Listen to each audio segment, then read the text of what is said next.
Relatos mágicos y bautizos de medianoche.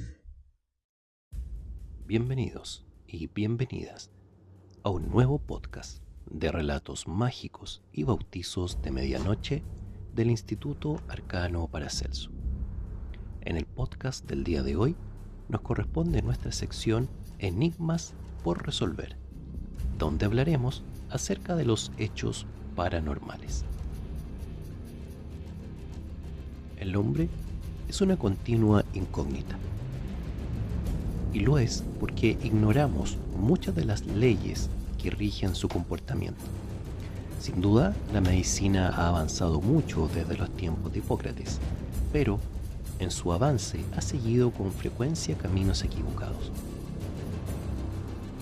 El afán de conocimiento es un motor de inmensa fuerza. Gracias a él, la humanidad se mueve y progresa. Aunque no esté muy claro si la meta es la superación o el caos. En cualquier caso, poco importa.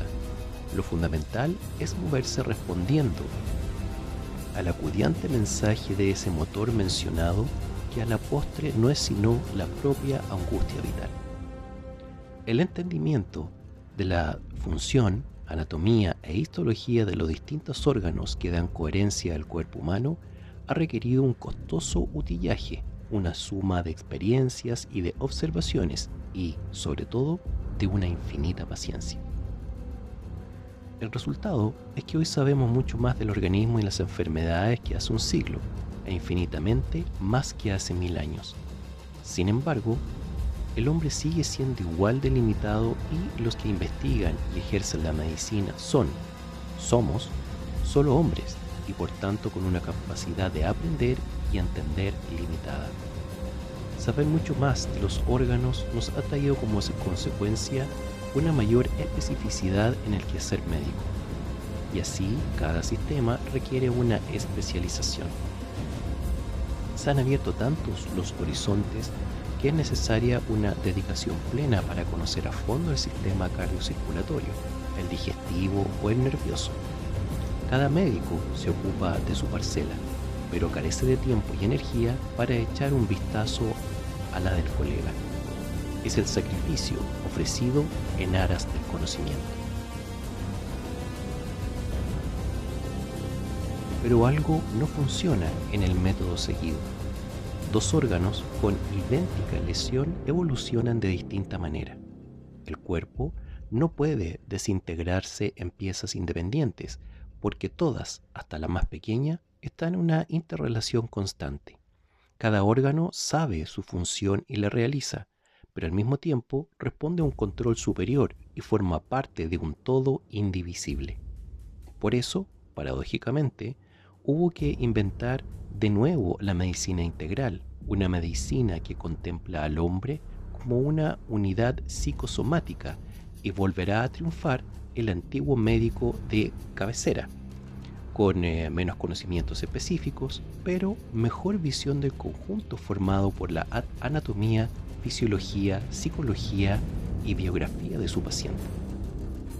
Solo considerando al hombre en su conjunto, se puede actuar lógicamente. Esto es algo que admiten ya hasta los más reaccionarios, aunque no ha sido fácil convencerlos. Admitir que el psiquismo es causa de muchas enfermedades somáticas y condiciona a todas las demás ha significado una lucha de décadas, y en algunos sentidos la cuestión está todavía sobre el tapete. Por eso, pretender que lo psíquico se relacione además de con el cuerpo psíquico además es subsidiario con el entorno y con otros psiquismos, es pretender demasiado desde un punto de vista mecanicista. A pesar de todo, los hechos existen y negarlos es negar la evidencia. Tal vez por eso, cada vez aumenta el número de médicos que vuelven sus ojos con curiosidad, o cuando menos sin sorna, hacia los fenómenos que se han dado de llamar paranormales. Será preciso el paso del tiempo, pero inevitablemente los psiquiatras tendremos que ocuparnos de la telepatía, de la precognición, de la clarividencia, y no porque seamos los mejor preparados, sino porque estos fenómenos están con frecuencia asociados a la psicopatología, y será forzoso que investigadores de lo paranormal incluyan a muchos sin preparación alguna, y psiquiatras además deban de caminar juntos. De hecho, los investigadores de estos temas tienden, cada vez con más frecuencia, a ampliar su capacidad de juicio estudiando psicología. Todo esto es necesario si no queremos caer en el mismo error en que cayó la medicina. Pretender estudiar la telepatía como un hecho aislado de la personalidad es tan pueril como improductivo. Tal vez, por todo lo expuesto, el estudio de la fenomenología paranormal está en un punto muerto. Desde que Rhine publicó su Extrasensory Perception en 1934, el panorama no se ha modificado sustancialmente. La telepatía ha demostrado su existencia a través de los trabajos estadísticos. Otras capacidades extraordinarias del hombre han sido constatadas, por lo menos en un número suficiente de casos. Ya estamos convencidos de que los fenómenos existen. Ahora es preciso saber el cómo y el por qué. Lo malo para los parapsicólogos es que investigar a partir de aquí exigirá unos conocimientos más concretos, más específicos que la banca, el periodismo o especialistas del aparato respiratorio. La parapsicología, que pretendía ser ciencia independiente, deberá nutrirse de químicos, físicos, psicólogos, psiquiatras, biólogos y contar con un utillaje sofisticado. Solo planteado como una tarea común a muchas ciencias es posible la investigación de toda esta variada y compleja fenomenología. El camino recorrido hasta ahora ha sido imprescindible y está jalonando de hombres inteligentes y constantes que se han movido muchas veces entre la burla o el desprecio de los necios, que no ven más allá de su propia nariz, pero es preciso dar el salto si queremos llegar a conocer la génesis de estos fenómenos. Uno de los terrenos más sugestivos y resbaladizos que pisa la parapsicología, en esta, su vacilante puesta en marcha, es el de los fenómenos de telequinesis. Pocos hechos hay tan polémicamente discutidos como aquellos en los que la única explicación posible es la de que la mente puede actuar directamente sobre la materia. Es como si el hombre tuviera miedo de aceptar que dentro de él existe en potencia un superhombre, como si ese reconocimiento implicara una responsabilidad que le angustia. Sin embargo, los hechos, las experiencias, las evidencias acumuladas a lo largo de los últimos 100 años demuestran que es así, aunque nadie lo entienda, aunque, como ninguna otra, esta fenomenología se enfrenta a toda la ciencia construida hasta ahora. El hombre puede mover objetos a distancia, puede elevar un pesado piano sin tocarlo, sin servirse de más fuerza que la de su propia mente. El hombre puede hacer que una planta crezca lozana o se seque, sin más artificio que su propio deseo. El hombre puede hacer casi cualquier cosa menos aceptar su propia ignorancia. Si la ciencia se convierte en dogma, el científico se transforma en inquisidor y en todas las plazas del conocimiento se elevan las hogueras redentoras. Es un camino lento, siempre ha sido así y siempre los hechos han permanecido, en tanto que los inquisidores de la ciencia se han ido a su propio infierno, porque la realidad tiene por costumbre despreciar a quienes tratan de limitarla. La historia de los grandes dotados no es únicamente una relación de hechos sorprendentes, es también la historia de la incomprensión, de la mezquindad, de la soberbia y de la más tremenda soledad. Nada tiene que ver la investigación estadística con unas cartas Zener o con un lanzador automático de dados, con aquella otra que se ha ejercido y se ejerce en torno a los supuestos dotados. No se trata de una relación amable, colaboradora, en la que el investigador e investigado caminan fraternalmente, sino de un acto teñido por la desconfianza y el recelo. Se trata de observar con ojo crítico, con actitud policial. El dotado, en contra del clásico axioma legal, es culpable mientras no se demuestre lo contrario.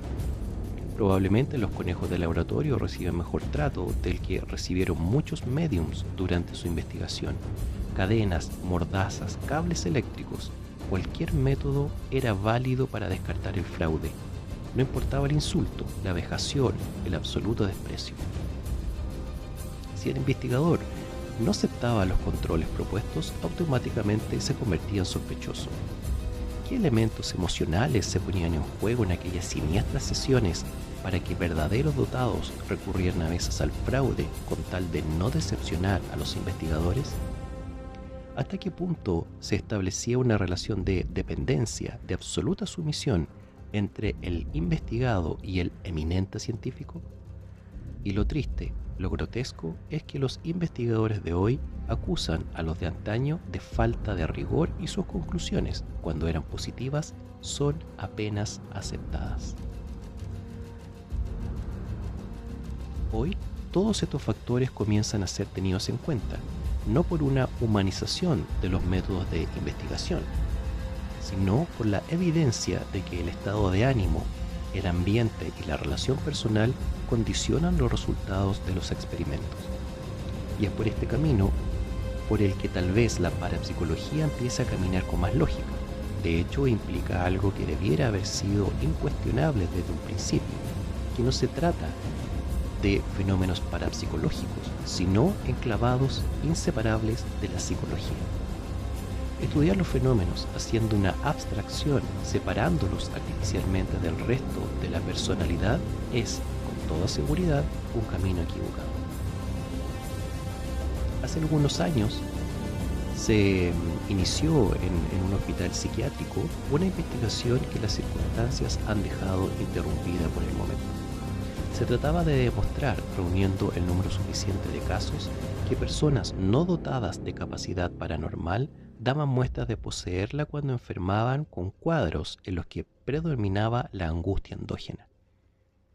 El camino podría conducir a resultados eminentemente prácticos, tangibles, puesto que la química de la angustia comienza a ser conocida, y si se puede demostrar que las condiciones metabólicas generadoras de angustia endógena implica también la aparición de fenómenos paranormales, no se estaría muy lejos de la posibilidad de potenciar estos.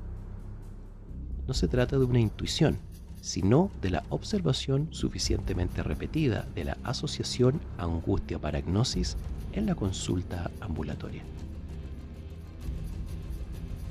Además de las perspectivas que esta investigación puede ofrecer, también vendría a ilustrar un hecho bien conocido por los investigadores de lo paranormal, la especial personalidad de los dotados. Se ha hablado mucho de los factores neuróticos o histéricos presentes en la mediumnidad. Muchos se muestran escépticos ante los médiums precisamente por esta razón, cuando probablemente lo que mueve a desconfianza debería ser, en cierto modo, una garantía de autenticidad. En definitiva, la telepatía o la clarividencia significan una cualidad de hiperestesia, de hipersensibilidad, que, naturalmente, no puede ser específica. La hipersensibilidad que lleva a un dotado a percibir lo que otros no perciben, le llevan también a ser hipersensible en su relación con el entorno. En el caso de los dotados capaces de influir sobre la materia, su investigación debiera estar regida por un exquisito cuidado de los factores personales y ambientales.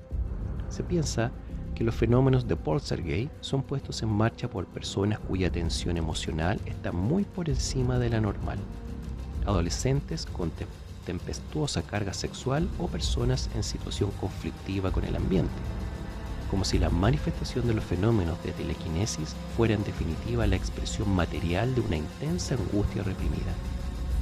Planteadas las cosas así, la línea de investigación a seguir se introduce en un terreno más psicopatológico, ciertamente complejo, pero que ofrece la posibilidad de contar con una base bioquímica tangible. Conviene quizás una reflexión, o mejor aún, una advertencia. No se dejen deslumbrar por el uso y abuso de una terminología que a veces es impresionante.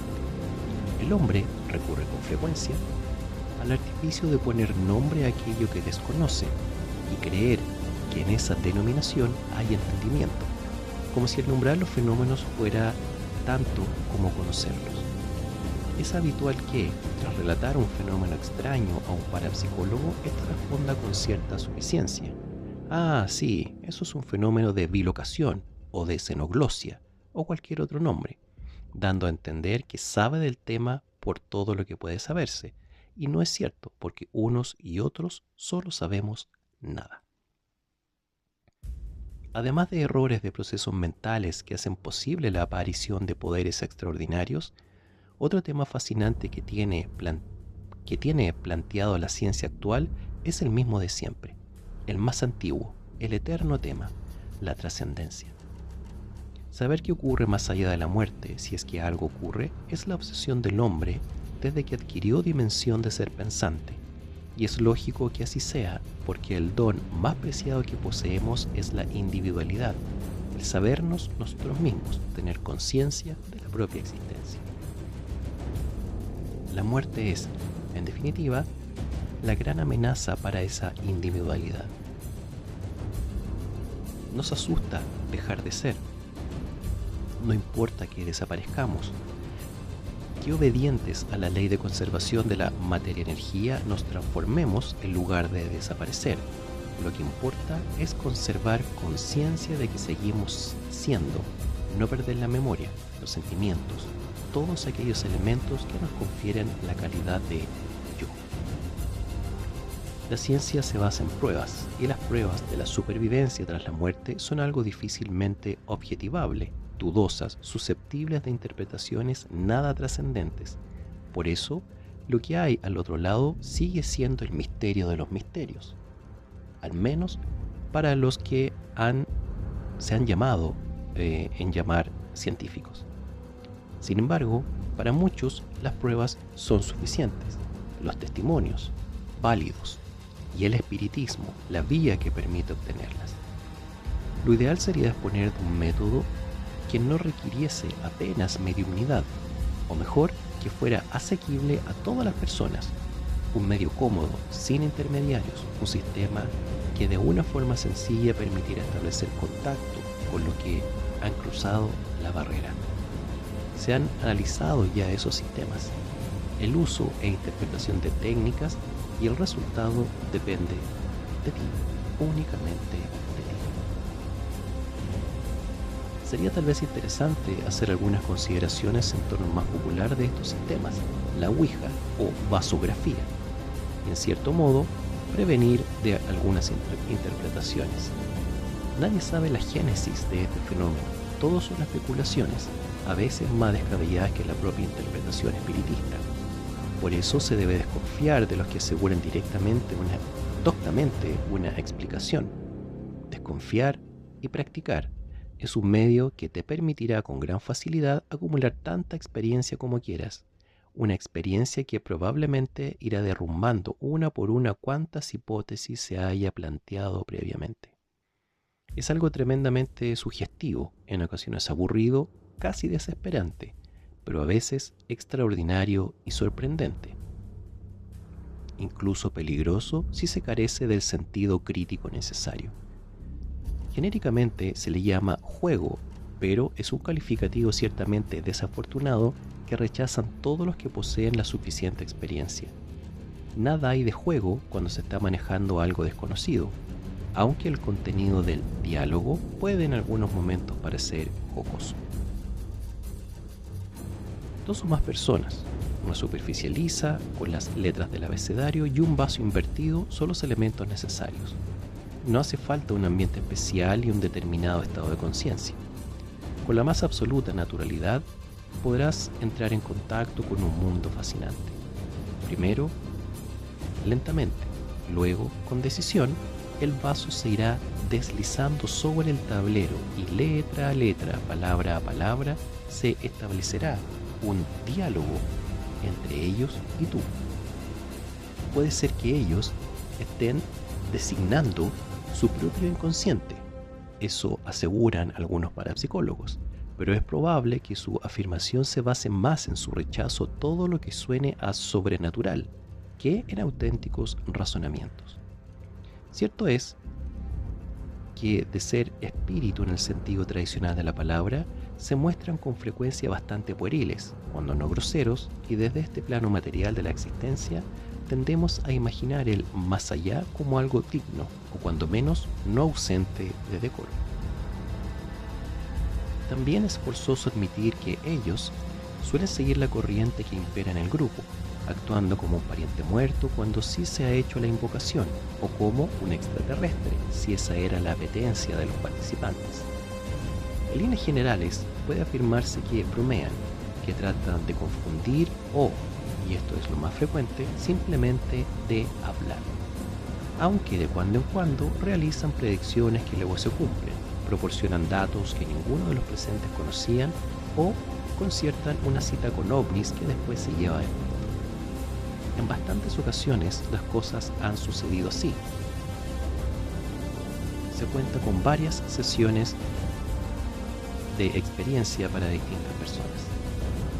Se han presenciado casos que, para ser explicados por vía paranormal, requieren la presencia de fenómenos tan discutibles y discutidos como la evidencia o la precognición, manifestadas en forma tan clara, tan evidente, que resultan aún más difícil admitir que la auténtica existencia de ellos. No obstante, generalmente se carece de respuesta. El universo se creó el 22 de octubre del año 4004 a.C. a las 8 de la tarde. Así lo determinó, a mediados del siglo XVII, el arzobispo anglicano Ussher, y tras precisar fecha tan trascendente, partiendo del único relato fiable, es decir, la Biblia, se supone que el mencionado erudito se quedó satisfecho y esa noche fue arrebatado por el más tranquilo y reparador de los sueños posibles. Unos pocos siglos antes, los expertos judíos en la interpretación bíblica habían llegado a una conclusión aproximada. Para ellos, el universo se formó durante el año 3760 a.C., naturalmente.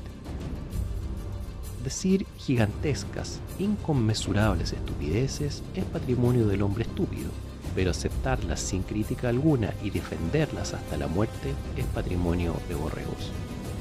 Es evidente que la humanidad está constituida por una pequeña parte de hombres estúpidos y una gran mayoría de hombres borregos. De esa forma no se determinan los porcentajes para que quede un grupo elástico en el que se pueda ir acomodando a quienes, sin más mérito que el propio narcisismo, se consideren al margen de esta clasificación. La historia de la humanidad es la historia de la estulticia, y hemos de aceptarlo así porque es tan evidente, tan palmario, que no nos queda otro remedio. No hay ni ha habido papas infalibles, como no hay ni han existido gobernantes justos ni científicos en posesión de la verdad. A lo más hay aproximaciones, intentos, avances inevitables y alguna que otra genialidad esporádica, muy esporádica, como sabemos todos. El conjunto humano es de una tremenda mediocridad, y el que mata a otro en defensa de una idea es tan pobre que no alcanza a ver más allá de sus propias narices. Esta especie de rabieta tiene una explicación, una justificación, mejor. Al hacer un recorrido por el lento caminar en pos del conocimiento, al llevar a cabo un análisis ponderado de los avances científicos de estos últimos 20 siglos, la conclusión inevitable es la que el freno, el gigantesco freno del devenir humano, de su progreso, es la intolerancia. Una intolerancia feroz, irracional, nauseabunda. Todo avance conlleva una ruptura de la inercia, una grieta profunda de los esquemas, y es tormento, desprecio, descrédito, sarcasmo, cualquier cosa antes de mover las posaderas del cómodo asiento del orden establecido. Aquel que viene a despertarnos de nuestra blanda siesta solo merece el infierno. Cuanto más busques, más te quedará por encontrar, porque los horizontes se irán expandiendo a medida que los vayas recorriendo. El universo es inmenso, el cosmos es infinito, y tú y yo somos solo unos insectos insignificantes, perdidos entre tanta grandeza, buscando una sencilla y simple explicación a una serie de problemas dificilísimos y complejísimos. ¿Qué le vamos a hacer? Somos así, desgraciada o afortunadamente. Nuestro ciclo vital es solo un flash en la historia del cosmos. Nuestra inteligencia es una humilde neurona enloquecida perteneciente a la inteligencia total. Tal vez aún estés a tiempo. Vuelve a ese dulce engaño de que lo importante es tener respuestas. Nosotros, los condenados, pensamos que lo vital es tener preguntas que hacerse y hacer, aunque no exista todavía las respuestas. Pero si decides seguir o estás interesado por los temas que se han planteado en estos diferentes podcasts, en casi todos sus aspectos heterodoxos, cuídate de no opinar con voz prestada. Busca tú mismo y continúa buscando. Aprende a decir no sé hasta que estés totalmente seguro o segura de algo. Y si ese día llega, piensa que estás equivocado o equivocada. No hay nada seguro. No entendemos ni el mundo físico que nos rodea, ni los mecanismos y poderes de nuestra mente, de nuestro interior. Ni conocemos lo que pasa fuera de nosotros, ni podemos valorar los fenómenos de nuestra conciencia ni del inconsciente. Formamos parte mínima, insignificante del cosmos. Somos microcosmos agitándonos dentro de un universo infinito, del que ignoramos su génesis y su historia millonaria, del que no comprendemos su mecánica ni podemos prever su destino. Seguramente, diseminados por el espacio en el interior de muchos millones de galaxias, habrá otros seres vivos e inteligentes que se estén planteando en este preciso momento los mismos problemas que nosotros. Y quién sabe si alguno ya ha encontrado la respuesta. Este ha sido el podcast del día de hoy en Relatos Mágicos y Bautizos de Medianoche del Instituto Arcano Paracelso. Nos vemos en un siguiente podcast. Relatos mágicos y bautizos de medianoche.